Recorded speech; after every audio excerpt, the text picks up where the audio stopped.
The sand beneath Vera's boots was scarlet with alien blood, yet not a single drop belonged to her. Around the perimeter of the galactic arena, thousands of beings from 100 different worlds watched in stunned silence as the young human woman stood alone in the center, breathing heavily, her weapons lowered. Her opponents, 10 of them, each representing the elite warriors of their respective species, lay scattered across the combat floor. The crowd's silence seemed to stretch for an eternity before the roar erupted. Not cheers, but gasps of disbelief, whistles of confusion, and the electronic chirps of beings processing what they had just witnessed. For 3,000 years, no contender had survived the 10 trial. The odds had never changed, 10 to 1, always fatal for the solo competitor. Until today. Vera hadn't asked to be here. 6 months ago, the Galactic Council had selected her randomly from Earth's population as humanity's champion. They wanted to test the rumor that humans possessed an inexplicable capacity for impossible victories, that something in their genetic code produced warriors who refused to accept defeat. The other alien races called it a myth. Vera had called it Tuesday. She thought back to the beginning of the match, how the 10 warriors had circled her with predatory confidence.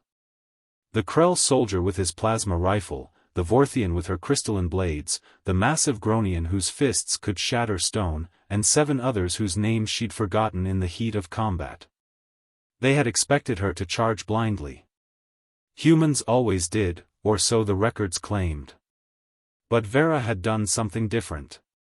She had watched. She had observed the Krell's over-reliance on his weapon's overcharge cycle, a 2-second window of vulnerability. She noticed the Vorthian's elegant but predictable rhythm, each strike choreographed by millennia of the same training. She saw that the Gronian, despite his strength, was painfully slow and tired easily in the low gravity of the arena's center ring. The other 7? They were skilled, but they were also arrogant. They fought as if they were invincible, and that arrogance was their undoing. Vera didn't fight like them. She fought like a human. When the Krell fired, she didn't dodge dramatically, she moved barely an inch, letting the plasma bolt sear past her shoulder, accepting a wound rather than wasting energy on a spectacular evasion. When the Vorthian attacked, Vera didn't meet blade with blade.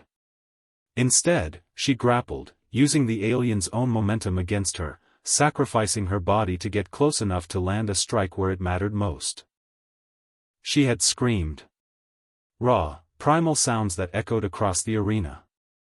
Her opponents, accustomed to calculated efficiency, had hesitated at that sound. Humans didn't fight with restraint. They fought with everything, every muscle, every breath, every ounce of will channeled into surviving the next second. One by one, they fell. The Gronian, exhausted and confused by her relentless grappling, collapsed. The Krell's rifle jammed at the crucial moment. She had damaged its cooling system with her second wound, a calculated sacrifice. The Vorthian overcommit on an attack, and Vera, understanding her opponent's psychology better than the alien understood herself, was already moving to intercept. The rest had been persistence. Pain. Will. Humans excelled at these things in ways that alien physiology and training could not replicate. Now, standing in the silence before the roar, Vera understood why the Galactic Council had feared humanity. It wasn't because humans were naturally stronger or faster. They weren't. But humans could absorb punishment and keep fighting. Humans could innovate under pressure. Humans could look at impossible odds and decide that winning wasn't the only option, it was the only acceptable outcome. She looked up at the observation deck where the council watched, their expressions unreadable behind their technological interfaces. She raised her hand, not in victory, but in acknowledgement. A simple gesture that said, "We're here, we're real, and we're not going anywhere." The crowd erupted again, and this time, even the skeptics were screaming. Humanity had proven itself once more. The species that had no special powers, no superior biology, no technological advantage, had conquered the unwinnable scenario through sheer, stubborn will.